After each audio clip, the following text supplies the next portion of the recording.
Hello दोस्तों, आपका स्वागत है हमारे डे 6 में। जो हमारी सीरीज़ चली हुई है क्लास 10th के लिए एसएसटी की 30 डे और 30 क्वेश्चन की जो हमारी सीरीज़ है वो चली हुई है। ठीक है, हम इस सीरीज़ में जो मोस्ट इंपॉर्टेंट क्वेश्चन है जो परीक्षा में बार बार पूछे जा रहे हैं उन महत्वपूर्ण प्रश्नों को हम लेकर के आए हैं। तो आज का हमारा क्वेश्चन नंबर 6 है दोस्तों। भारत में पाई जाने वाली मिट्टी के किन्हीं 3 प्रकारों की विवेचना कीजिए। मतलब मिट्टी हालांकि भारत के अंदर कितनी ही प्रकार की पाई जाती हैं, लेकिन हमें केवल और केवल किन्हीं भी 3 प्रकार की मिट्टी की हमें यहाँ पर विवेचना करनी है। चलो ये देखो, भारत में चूंकि मैंने अभी बताया आपको कि भारत में अनेक प्रकार की मृदा होती है, मिट्टी को मृदा बोलते हैं। ठीक है, कंफ्यूज मत होना। अब जैसे कि जलोढ़ मिट्टी, सबसे पहले नंबर की जलोढ़ मिट्टी। मिट्टी जो उत्तरी मैदान है, जो ऊपर का एरिया है इंडिया का, अगर मैप देखोगे आप, जो ऊपर का एरिया जो होता है उस मैदान की जो मिट्टी है, ये मृदा है, वो जलोढ़ मिट्टी है। ठीक है जी, सबसे उपजाऊ मिट्टी यही होती है। आती कहाँ से है देखो, सुनो। यह मृदा हिमालय के 3 नदी तंत्रों जैसे गंगा, ब्रह्मपुत्र और सिंधु नदियों से आती है। जो मिट्टी, जो ये जो मृदा आती है वो हिमालय से निकली हुई गंगा, ब्रह्मपुत्र और सिंधु नदी से आती है।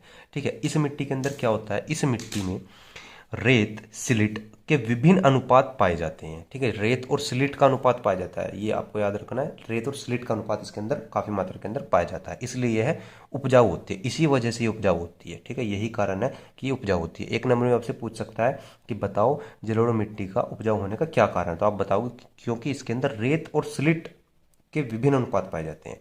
ठीक है, और इसके अंदर क्या मिलता है, पोटास, फास्फोरस और चूना इसके अंदर जो है मिलता है दोस्तों। ठीक है, पोटास, चूना, यह गन्ने, चावल, गेहूं, दलहन फसलों की खेती के लिए बहुत ही उपयोगी होती है। ठीक है, इसके अंदर क्या मिलता है, पोटास, फास्फोरस और चूना इस जलोढ़ मिट्टी के अंदर मिलता है। और ये किसके लिए उपयोगी होती है, जो गन्ने की खेती होती है, क्योंकि आपने देखा होगा कि उत्तरी मैदान में गन्ने की खेती बहुत अधिक होती है, चावल की, गेहूं की, इनकी खेती बहुत अधिक होती है। क्यों? क्योंकि जलोढ़ मिट्टी इनके लिए लाभदायक होती है। दलहन और फसलों की खेती के लिए इसका इस्तेमाल होता है। जलोढ़ मिट्टी में जितनी मैंने डिटेल आपको दी उतना ही आप लिख सकते हैं, बना बना करके लिख सकते हैं। आ जाओ अब नेक्स्ट, काली मृदा। इस काली मृदा मतलब अगर इसके कलर की बात करोगे तो नाम से पता चल रहा होगा, काली मतलब कि काले रंग की मिट्टी होती है। इसको रेगर मृदा भी बोलते हैं, रेगर मृदा है। ठीक है, इस नाम से भी आ सकता है। दक्कन के पठार क्षेत्र के उत्तर पश्चिमी भागों में मिलती है। देखो, दक्कन के पठार क्षेत्र के उत्तर पश्चिमी, याद रखना दोस्तों, उत्तर पश्चिमी भागों में मिलती है। कपास की कृषि के लिए उपयोगी होती है। जो कपास की कृषि होती है, जो कपास की खेती होती है, उसके लिए उपयोगी होती है। देश के जो महाराष्ट्र है, सौराष्ट्र है, मालवा है, मध्य प्रदेश के पठार में यह मिट्टी मिलती है। ठीक है, मतलब कि महाराष्ट्र में मिल जाती है, सौराष्ट्र, मालवा, मध्य प्रदेश के जो पठार होते हैं उसके अंदर एक काली मृदा देखने को मिल जाती है। अब इस मृदा के अंदर होता क्या है वो देख लेते हैं।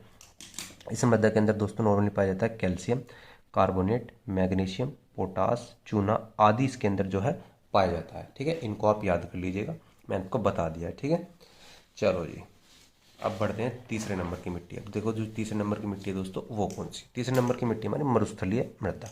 अब मरुस्थल से आपसे नाम से ही पता चल रहा होगा, अगर इसके कलर की बात करते हो लाल और भूरे कलर की होती है।